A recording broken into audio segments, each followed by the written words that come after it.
Bonjour Fabien, bienvenue dans donc, l'émission 26 minutes chrono, l'émission de la vieille garde.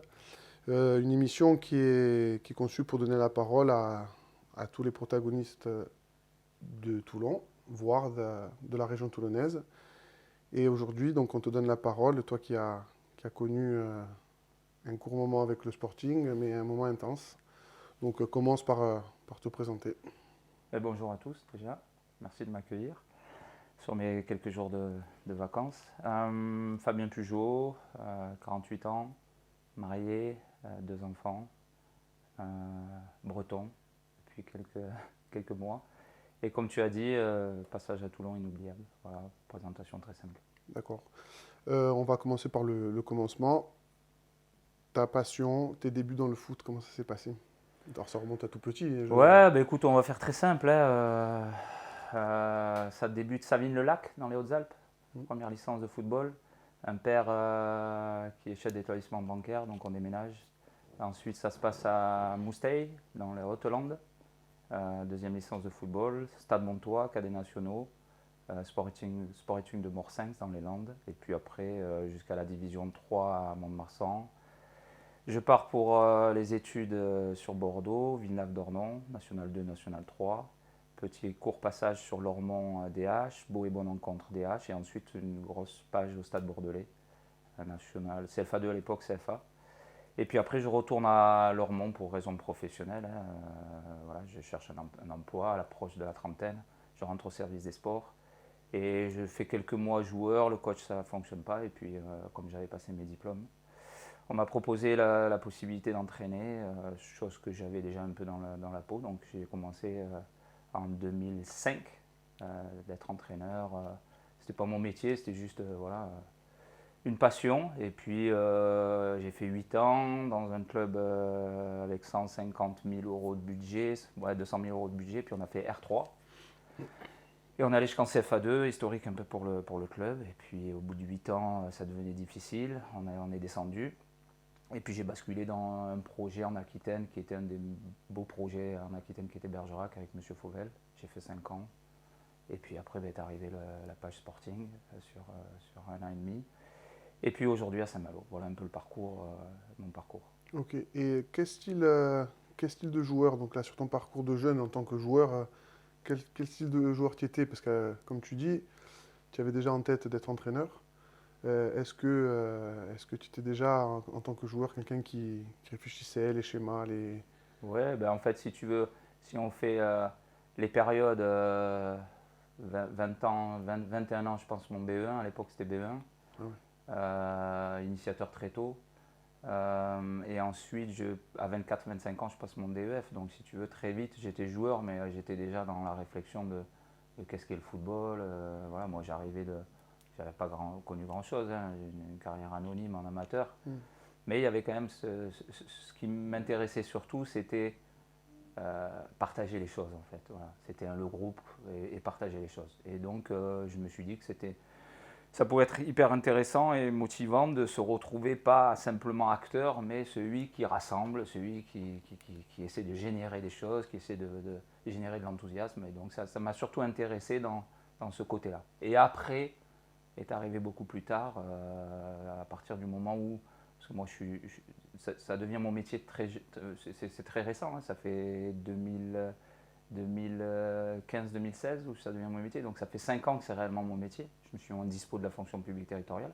Et là, par contre, à partir du moment où c'est devenu mon métier, je me suis intéressé beaucoup plus à qu'est-ce qu'est le football, qu'est-ce qu'est le jeu, qu'est-ce qu'est l'histoire. Enfin voilà, un peu les Le démarches. fait de passer des diplômes quand on est jeune et joueur, est-ce que, est-ce que ça permet pas justement de voir le foot différemment, d'accepter les choix justement d'entraîneur, la vision de l'entraîneur, parce que quand tu es joueur, généralement, tu n'arrives pas à le comprendre.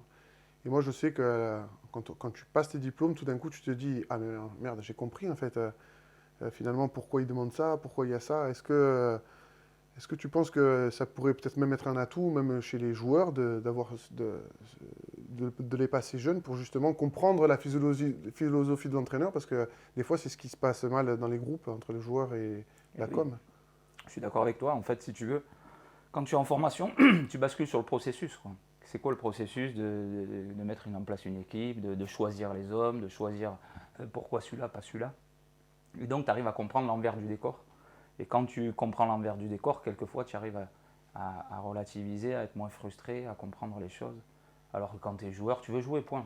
Voilà, comme dit, je prends souvent la phrase de Clichy dans son interview sur Guardiola, il dit, à sa présentation, il dit, bah, vous allez prendre vos téléphones, vous allez appeler toute la famille, vous allez dire, ah Guardiola, super ce qui se passe à l'entraînement. Puis le premier jour où je vais poser le premier 11, ah, vous allez dire, ah, c'est qui celui-là parce que tu n'es pas dans l'équipe. Le joueur, il veut jouer. Donc à partir du moment où il ne joue pas, bah, ça devient beaucoup plus délicat. Mais c'est vrai qu'avoir la possibilité de comprendre l'envers du décor et pourquoi quelquefois on fait des choix, bah, ça peut permettre Ça peut faciliter peut-être des ça fois peut les faciliter, rapports. ouais. À quel moment tu as compris que en fait, c'était ta voie, et que tu passais des diplômes parce que ça te plaisait, à te dire c'est ce que je veux faire en fait. Bah, écoute, moi le football c'est ma vie. Depuis tout petit, j'ai un ballon au milieu des pieds. Mais joueur, joueur, c'était partager des choses avec les copains au début. Ensuite, ça a été partager les soirées à travers le football. Voilà, tu as un groupe de joueurs, tu te retrouves. Moi, j'ai été d'une génération, si tu veux, où l'après-match était un moment énorme et essentiel dans la construction d'un groupe. Donc ça me plaisait beaucoup.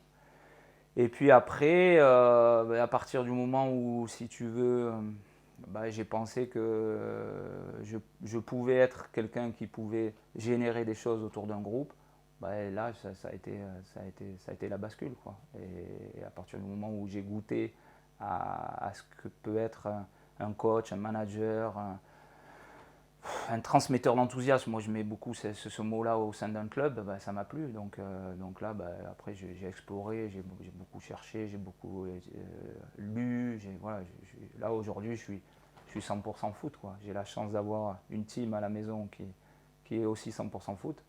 Mais ouais, on vit totalement foot du matin au soir, quoi. Ça correspond avec Bergerac. C'est cette période-là où, en fait, tu t'es révélé en fait en tant qu'entraîneur. Ouais, je dirais Lormont, parce que Lormont, en fait, si tu veux, moi, je suis de village, de ville à taille humaine, et je me retrouve dans un lieu géographique, zone d'éducation prioritaire, avec un public hyper difficile. Et je suis posé là et ça devient difficile pour moi, tu sais. Et j'arrive à générer autour de moi un grand frère qui est Yacine, je le nomme, hein, qui est Yacine Ziane, qui a su lui générer tout ce qui était la mentalité, l'état d'esprit autour de ça. Et moi, j'étais le technicien. Donc parce que j'ai jamais fonctionné en fait solo, tu vois, à dire c'est moi qui ai fait. Non, ça a toujours été en fait une équipe autour d'une équipe qui a fait que ça a fonctionné. Et là ouais, j'ai senti qu'en tant que tacticien, technicien, en tout cas générateur de football, bah, j'avais un public, et il n'y avait pas un mec qui touchait de la monnaie, on était en CFA2, ils étaient tout le temps là à l'entraînement, et surtout c'était des passionnés de foot. Voilà, j'avais toute l'Afrique noire, tout le Maghreb, c'est des mecs, c'est des dingos de foot. Et là, ça m'a fait prendre conscience. Après, je suis parti à Bergerac. La première année a été difficile pour moi, on jouait la montée, mais et là, je me suis posé deux, trois questions. Et la deuxième année, on monte. Donc, si tu veux, ça me remet de l'enthousiasme à me dire, ah, et on est en CFA. Ça t'a conforté, ouais.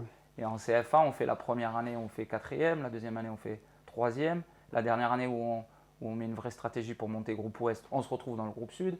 Et on arrive malgré tout à être bon an, mal an quand même dans les équipes qui pouvaient prétendre à quelque chose. Donc là, ben, ça te crée une vraie motivation et une confiance en soi. Et puis après, bah, je fais le grand saut, hein, c'est-à-dire je quitte mon sud-ouest natal et je vais là où c'est le plus grand danger, c'est-à-dire un club où on ne te laisse rien passer, il faut gagner, tu vois. Mm. Et là, ben, écoute, la première année, pareil, il y a toute une équipe autour, hein, et moi je suis qu'un maillon de la réussite, et cette année-là, ça fonctionne, pour X raisons, et donc ça te met une confiance en soi, et puis après, ben, il y a eu la deuxième année qui était beaucoup plus difficile. Sur laquelle on reviendra peut-être. Mais Oui, oui, on va revenir. il On y va a beaucoup s'étendre de un peu choses plus sur la période toulonnaise. Pour toi, c'est quoi être un coach? Ah, il y a plusieurs types de coachs. Un coach, pour moi, c'est quelqu'un qui, en tout cas, a la passion de son sport. Ça, c'est clair. Il faut vraiment, parce qu'en fait, le coach, c'est pas le joueur. Le joueur, il vient s'entraîner. L'entraînement est à 10h, il arrive à 9h30, il repart à 11h30. Le coach, il arrive le matin, il réfléchit foot, le soir, il réfléchit foot. Donc le coach, il faut avant tout qu'il soit totalement passionné. Et après, il y a plusieurs types de coachs. Il y a le meneur d'hommes qui va être très fort et qui va arriver à mener autour de lui tout un groupe. Voilà, et ça va être ça l'essentiel pour fonctionner.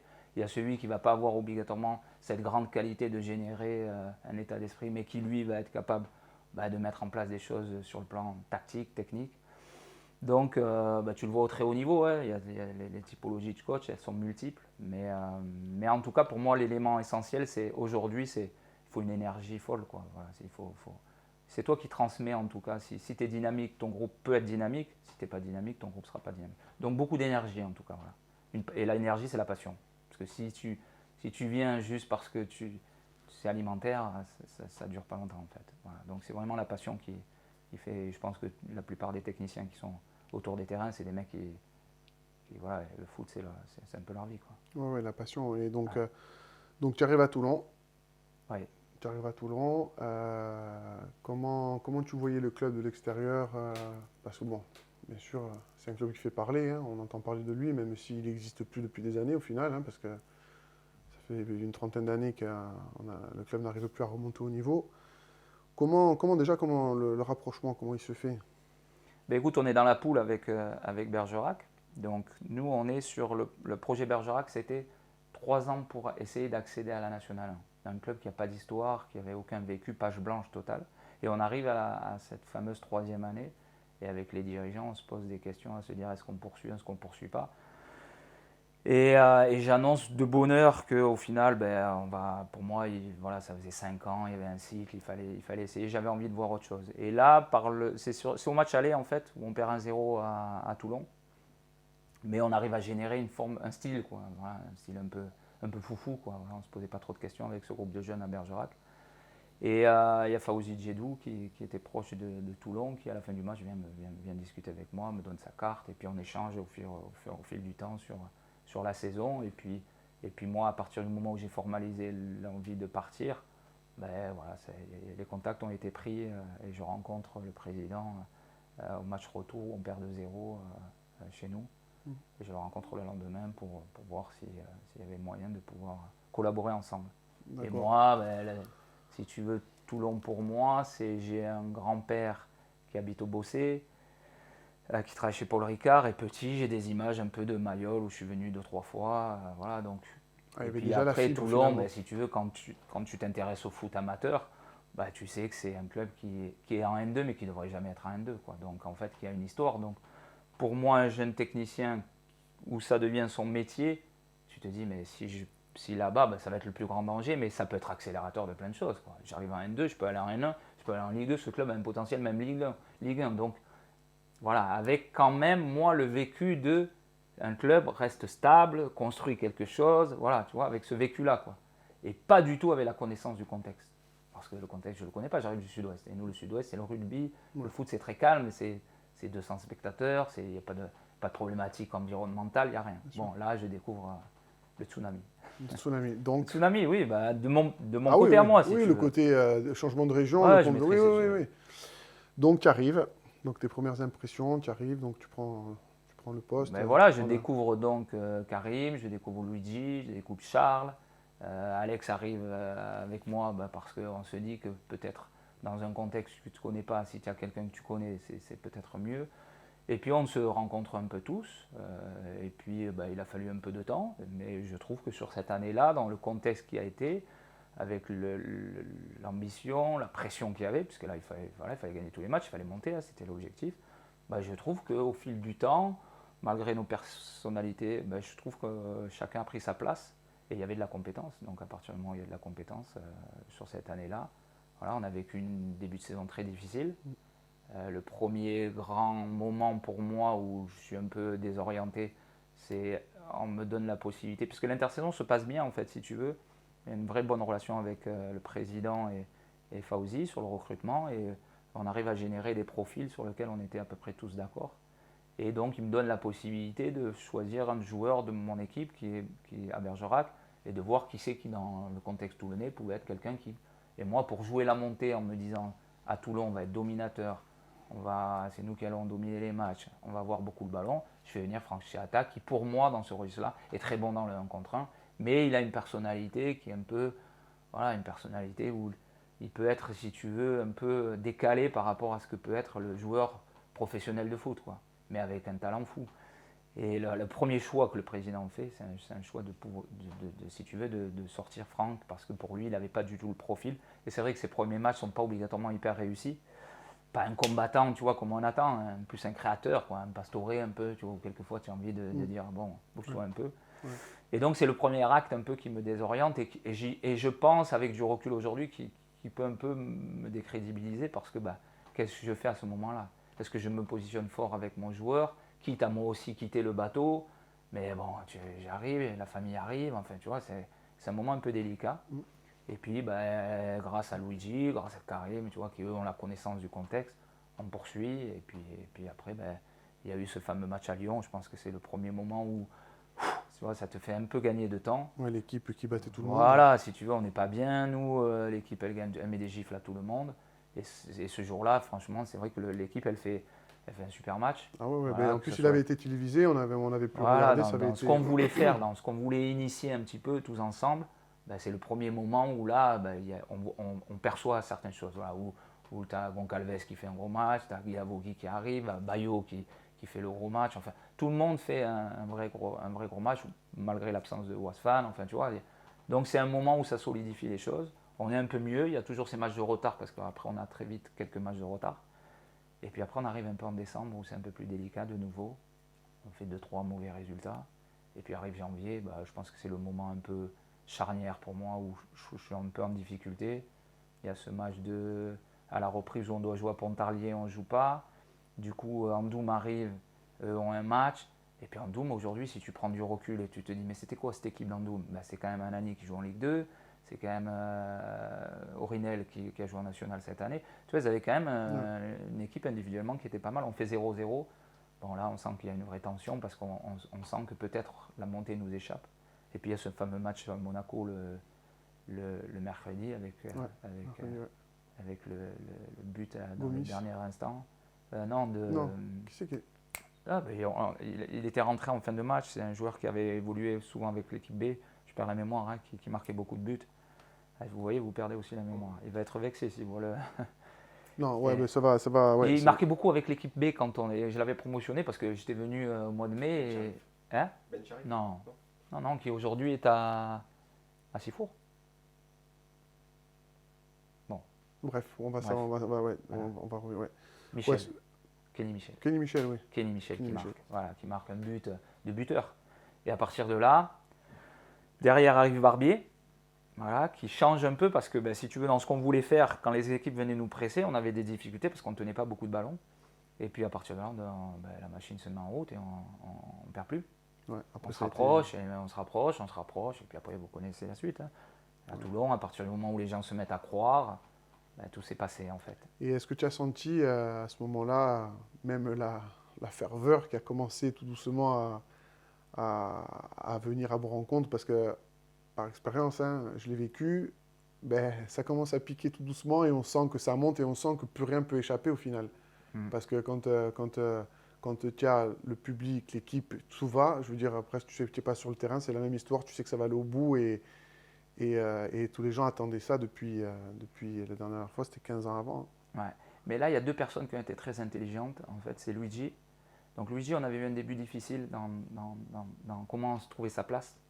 On s'était vu à Toulon et on avait bien discuté. Et en fait, il avait fait le lien avec Robert Gallagher, puisque moi, je suis résident à Toulon. Et il avait fait au moment où il sentait que peut-être qu'il fallait qu'il ait le soutien de tous, parce qu'une montée, c'est pas un staff, c'est une alchimie, tu vois, c'est toute une complexité qui fait qu'à un moment donné. Et il nous avait fait une rencontre un soir qui est mémorable, hein, avec un peu les cadres des supporters. Donc il y avait Luigi, il y avait Robert, et puis il y avait Et ça avait un peu, si tu veux, cimenté, et eux, ils avaient un peu abondé peut-être au moment où, bon, on va... Et un peu plus de patience. Et puis après, il y a eu la machine qui s'est mise en route, et je pense qu'après, tout ça, voilà, après, on est tous ensemble, en fait. C'est ça. Voilà. Et je pense que ça a été, pour moi, qui est dans le partage, ça a été un moment fort, parce que Je viens à Toulon, parce que c'est accélérateur, mais aussi parce que pour un coach amateur se retrouver devant. Enfin, j'avais vu les 30 ans, c'est ça, les images des 30 ans, j'ai dit c'est quoi cette folie. Donc, et ça a cimenté pas mal de choses, puisque aujourd'hui encore où je suis à Saint-Malo, j'ai encore des contacts très amicaux avec ces personnes-là. Donc je pense que l'alchimie a fait que tout d'un coup, les gens se sont dit il faut y croire, on peut y croire, on va y croire, et on y croit et ça va se passer. Et au final, après, voilà, la fin de saison, où je pense que la fin de saison, voilà, la machine s'est vraiment mise en place. On était super bien athlétiquement sur la fin de saison. On a eu beaucoup de fraîcheur et je pense que ça fait la différence par rapport à Annecy, tu vois, qui a fait une série de 7 victoires sur janvier, février. Ouais. Là, ils ont été monstrueux, on s'est dit. Et puis à la fin, ça a été plus dur pour eux, alors que nous, à la fin, on a fini fort, quoi. Sur des gros matchs, parce qu'il y a eu des matchs difficiles à Monaco.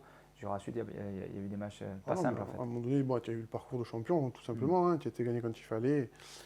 Et au coup de sifflet final qui annonçait donc la montée, le ressenti finalement avec ce risque de Toulon. Et puis à un moment donné, ces différents moments de la saison que tu as dit qui étaient un peu déstabilisants. Donc la montée officielle, ton ressenti sur l'instant, c'est quoi? Ouais, le premier ressenti, le premier du premier, c'est que tu te retournes vers ceux qui ont vécu la même chose que toi toute l'année, c'est-à-dire la famille, tu vois, ta femme qui est là et qui elle aussi découvre un contexte. Alors elle, avec ses gènes africaines, l'adversité, des fois, elle les maîtrise un peu mieux que moi, tu vois. Mais ouais, tout de suite, le premier réflexe, c'est de dire, parce que c'était une année, où l'énergie, quand tu te dis il faut de l'énergie, là, ouais, j'avais jamais mis autant d'énergie, en fait, pour essayer que ça fonctionne, en fait. Et puis après, ouais, après, au fil du temps, surtout les jours qui arrivent, une fierté en se disant, voilà, regarde, tu as commencé à R3 en fait. Moi, j'ai commencé à R3, j'ai aucun vécu avant, j'ai pas de cursus professionnel. Tu dis R3 aujourd'hui, tu arrives à Toulon la première année, puisque moi j'avais signé 2 ans, même si j'avais signé 2 ans, je savais que c'était 1 an, mais quoi qu'il en soit, on s'était calé qu'on se donnait la possibilité que ça puisse être en 2. Et tu le fais en 1, alors que précédemment, peut-être des gens qui étaient avec on ne pas oublier que Dortmund a réussi, même si moi je n'oublie pas, et tout le temps je l'ai mentionné, que le travail avant de Prunier a fait aussi que moi j'en ai bénéficié, surtout dans l'acte de compétiteur. Voilà, toute la frustration qu'il y a eu sur la première année de ne pas passer juste devant Marignane a été bénéfique, surtout dans le sprint final. C'est-à-dire que le sprint final où quelques matchs n'ont pas été réussis l'année d'avant, cette fois c'est l'expérience. C'est comme en Ligue des Champions, tu ne passes pas l'année d'avant, l'année d'après tu t'en sers. Voilà, donc non, une vraie grande fierté, et puis après une bonne fête, quoi. Bien sûr. Voilà, mais, Qui bascule malheureusement sur pas l'inverse, je dirais, mais sur une toute autre saison. ouais, en fait, si tu veux, la fin de saison qui a été difficile, pourquoi? Parce qu'à un moment donné où les gens n'y croient plus, les gens te mettent vite en doute. Donc, parce que moi, ça, je ne connaissais pas en fait. Moi, j'ai toujours connu des clubs où on est solidaire, on est unis, puis à la fin de la saison, si on n'est pas d'accord, on peut se séparer. Mais pendant la saison, on est vraiment unis. Et nous, dans les moments d'adversité pendant la saison, quelquefois, sur l'environnement, et les gens qui connaissent cet environnement, Karim, Luigi m'avaient bien informé, mais voilà. Et c'est quand même ce qui découle, qui va enclencher une intersaison où on est tous mauvais, quoi. Moi, le premier.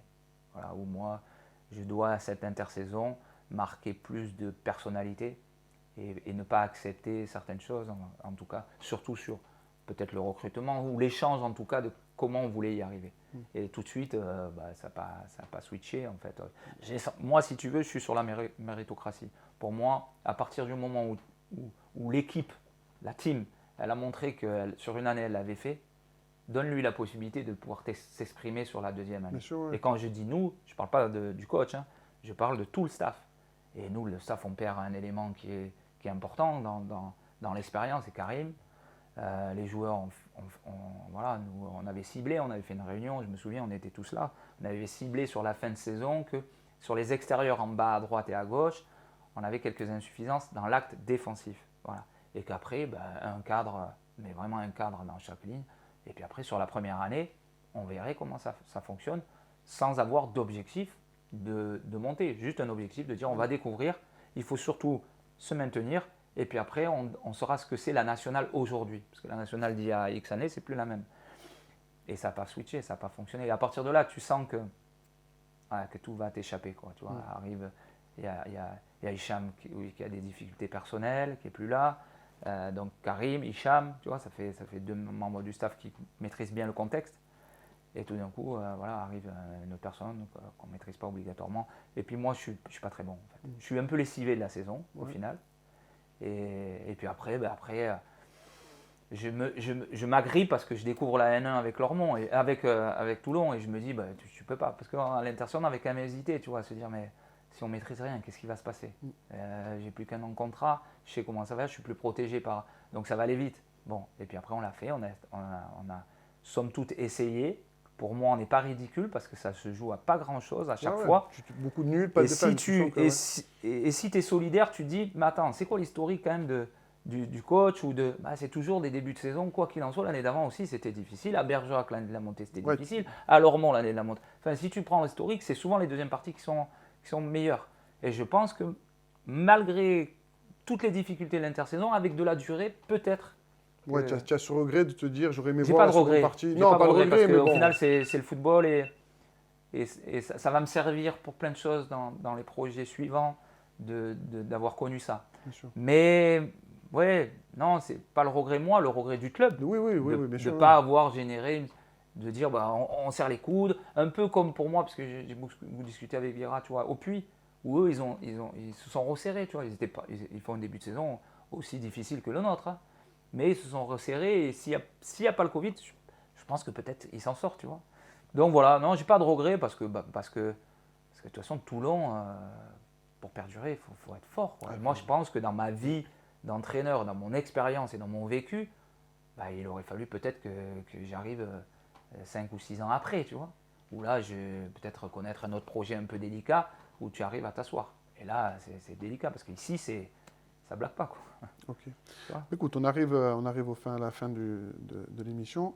Donc, si tu as un mot à retenir, une anecdote sur ton passage toulonnais, ce que tu retiendras le plus, c'est quoi? Non, moi j'ai des moments forts, hein. Les moments forts, c'est le moment le plus émouvant pour moi, c'est à Monaco. Parce qu'on reprend la feuille de match à Monaco. Tu vas voir la feuille de match qu'il y avait. Une sacrée feuille de match à Monaco. Et ce jour-là, on ne fait pas les malins, si tu veux. Et ce jour-là, je pense que c'est l'alchimie, si tu veux, de tout ce que Toulon représente, ce que le staff a généré auprès des joueurs, ce que les joueurs ont généré auprès du staff. Il y avait tout le monde, hein, tout le groupe. Même si certains ne jouaient pas, il y avait des tensions, mais eux, en tout cas, entre eux, c'est ça l'élément essentiel. C'est pas que tout le monde se tue pour le coach, c'est que tout le monde se tue les uns pour les autres. Si le coach, quelquefois, il y en a qui sont pas, c'est pas très grave. Mais si les joueurs, ils ont créé ça, et là, les joueurs avaient créé ça, et le stade, il était toulonnais. Les supporters, ils étaient là, bien sûr. sûr. Si tu veux, l'arbitre, s'il n'y a personne dans le stade, est-ce qu'il siffle sur Barbier ou pas, tu vois. Ouais. Et là, voilà, Toulon, ce jour-là, c'était Toulon. Et à la fin du match, c'était émotionnellement, c'était très fort. Donc moi, si tu veux, si avant de signer à Toulon, on m'avait dit, tiens, regarde, on écrit ce que tu vas vivre, ça sera ça. Franchement, j'aurais signé tout de suite. Même si derrière, on me dit, tu vas faire 10 matchs de N1 et ça va mal se passer. Parce qu'une année à Toulon, jouer une montée, tu l'as vécu, c'est à vie, quoi. Voilà. Et ça, c'est des souvenirs à vie. Et qui aujourd'hui, et je le vois aujourd'hui, je suis dans un nouveau projet à Saint-Malo, qui est un projet avec beaucoup plus de sérénité, tu vois. Et je peux te dire que tout ce qui s'est passé à Toulon me sert aujourd'hui dans ce qu'on va enclencher dans le nouveau projet, quoi. Écoute, c'est tout ce que je te souhaite, hein. Si tu as un dernier mot pour clôturer. Merci de ton invitation, puisqu'on s'est croisés dans ce que nous on aime bien, le partage en soirée, hein, c'est ça. qui a fait que je suis là aujourd'hui. Donc, ce fameux partage. Voilà, mais merci à vous en tout cas, parce que moi j'ai toujours pris beaucoup de plaisir avec tout le monde. Voilà.